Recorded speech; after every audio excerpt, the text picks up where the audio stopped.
दोस्तों, आपने हमारे बुजुर्गों को एक बात कहते हुए खूब सुना होगा कि हमारे बच्चे हमारा सम्मान नहीं करते, हमारे पोते पोतियां हमारा सम्मान नहीं करते।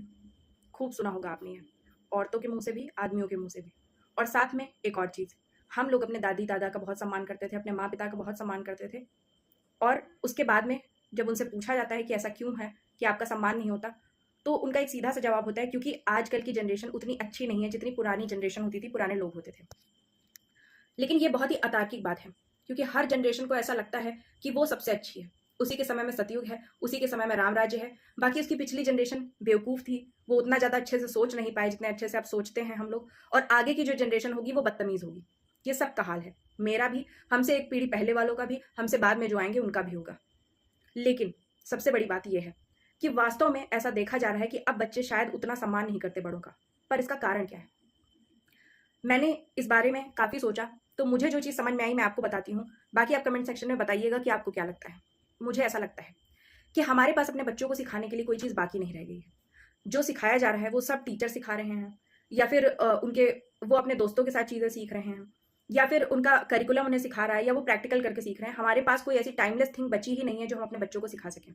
और ये बात मैं केवल अपने माँ पिता की उम्र के लोगों या अपने दादा दादी की उम्र के लोगों के लिए नहीं कह रही हूँ। ये समस्या हमारे खुद के सामने भी आके खड़ी होने वाली है, क्योंकि आप जानते हैं कि हम लोग एक ऐसी एज में हैं जो जिनमें से बहुत से लोग माँ पिता बन चुके होंगे और बहुत से लोग बनने वाले होंगे, आगे बनेंगे। तो हमारे खुद के सामने भी एक बहुत बड़ी समस्या रहेगी कि हमारे बच्चे हमारा सम्मान करेंगे तो क्यों करें? केवल इसलिए कि हमने उन्हें जन्म दिया है या हमने उन्हें पाला है। हम ये दावा कर सकते हैं कि हमने आपको पाला है, उसके लिए हमने बहुत मेहनत की है, बहुत सारे त्याग किए हैं। पर वो बच्चे कहेंगे कि उस त्याग से हमें क्या फ़ायदा मिला? हमारी ज़िंदगी तो कठिन ही है ना। इससे अच्छा होता कि अगर आप त्याग करते और उस समय आप ऐसा फैसला करते कि हम अपने बच्चे को जन्म नहीं देना चाहते या फिर उसे मार देना चाहते हैं, तो शायद हमारी ज़िंदगी इससे ज़्यादा आसान हो जाती। तो आपके त्याग का हमें कोई फ़ायदा नहीं मिला, आखिर में हमें सफ़रिंग में ज़िंदगी गुज़ारनी पड़ रही है, क्योंकि जीवन है तो कष्ट है, बहुत सारी दिक्कतें उनके भी सामने आएँगी जैसे हम लोग झेल रहे हैं। मैंने जब इन सारी चीज़ों पे विचार किया तो मुझे ऐसा लगा कि आज से हज़ार साल पहले की बात सोचिए। इंसान रहता था कच्चे घरों में, फूस के छप्परों में, चारपाई पे सोता था। घर में खुद अपने आप अपने कपड़े बनाता था। पहले सूत या कपास को उपजाता था, फिर उससे एक रस्सी एक धागा बनाता था, उसके बाद उससे कपड़ा बनाता था चरखा चला के, और उसके बाद में औरतें उसे घर में सिलती थीं, अगर सिलाई चलती थी, या फिर उसे बिना सिले ही इस्तेमाल करते थे।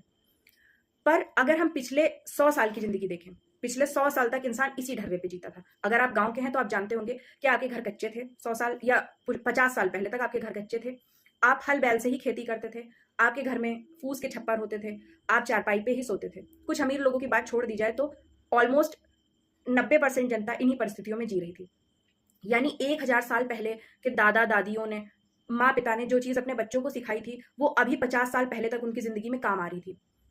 और 10 साल से लेकर के 60 साल तक की जो वर्किंग एज होती थी, उसमें बच्चा उसी कला को यूज़ करके अपनी ज़िंदगी को में सर्वाइव करता था। और उसके बाद अपनी आगे की जनरेशन को उन्हें जब सौंपता था, तो बहुत ही गर्व से बताता था कि ये चीज़ मेरे पिता ने मुझे सिखाई थी, ये मेरे दादाजी ने सिखाई थी, ये मेरे ताऊ जी ने सिखाई थी, और बहुत ही सम्मान से उन्हें याद करता था। लेकिन प्रॉब्लम ये नहीं है कि अब की पीढ़ियाँ खराब हो गई हैं।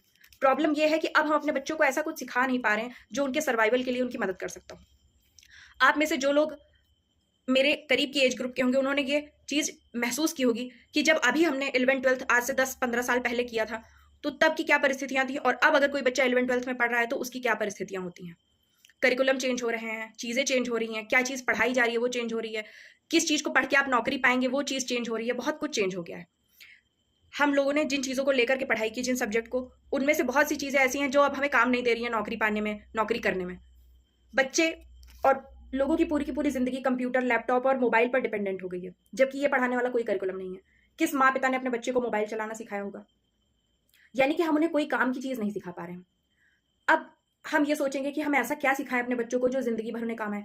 जबकि ट्रेंड इतनी जल्दी से चेंज हो रहे हैं। अगर आपने देखा होगा कि आपका एक बच्चा 10th क्लास में या 12th क्लास में था अभी कुछ दिन पहले, 2, 3, 4 साल पहले, और दूसरा अब 10th 12th में आया है, तो पुरानी वाली किताबें बिल्कुल पूरी तरीके से बेकार हो जा रही हैं।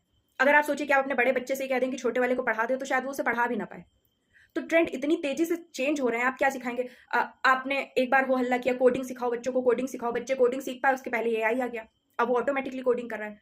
अब आप उन्हें एआई सिखा रहे हैं, एआई सिखाते-सिखाते 2-3 साल के अंदर कोई नई चीज़ आ जाएगी। आप पाएँगे वो भी बेकार हो गया, और आपका बच्चा उसको भी सीख के सर्वाइव नहीं कर पा रहे हैं। तो मैंने एक तरीका सोचा कि आखिर हम क्या चीज़ सिखाएँ? एग्ज़ैक्टली इस पर बहुत बड़ी स्टडी होनी चाहिए।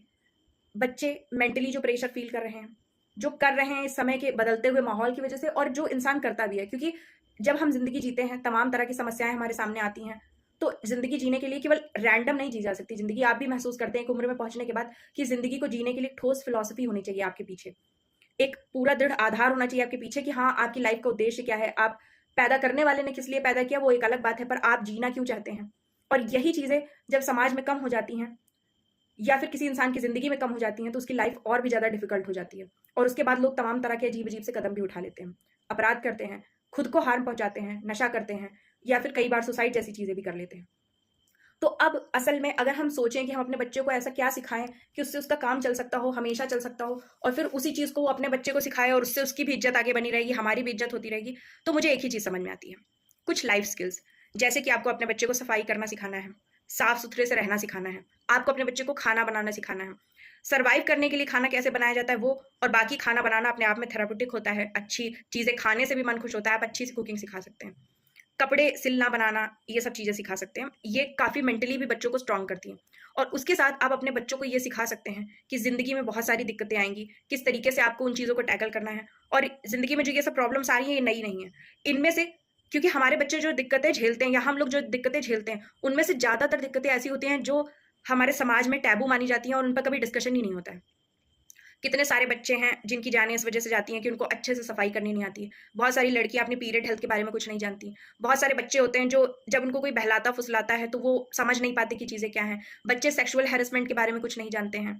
बच्चे बहुत बार वो किसी के प्यार में पड़ जाते हैं, उनको कुछ समझ में नहीं आता है, क्योंकि इन सब चीज़ों के बारे में हमारा समाज डिस्कशन ही नहीं करता है। उनको हमें अजीब-अजीब सी बातें बतानी होती हैं, और फिर हम ये सोचते हैं कि वो बच्चे हमारे हमेशा हमारी इज़्ज़त करते रहेंगे, जबकि हमारी सिखाई हुई चीज़ें उनके कभी काम ही नहीं आ रही हैं, बल्कि उन चीज़ों की वजह से उनको और ज़्यादा दिक्कत झेलनी पड़ रही है। जहाँ पे वो ईज़िली सर्वाइव कर सकते थे, वहाँ पे हमने उनको कुछ ऐसे ज्ञान दे रखे हैं कि वो उन चीज़ों से और ज़्यादा फँसा हुआ महसूस करते हैं और वो सर्वाइव नहीं कर पा रहे हैं।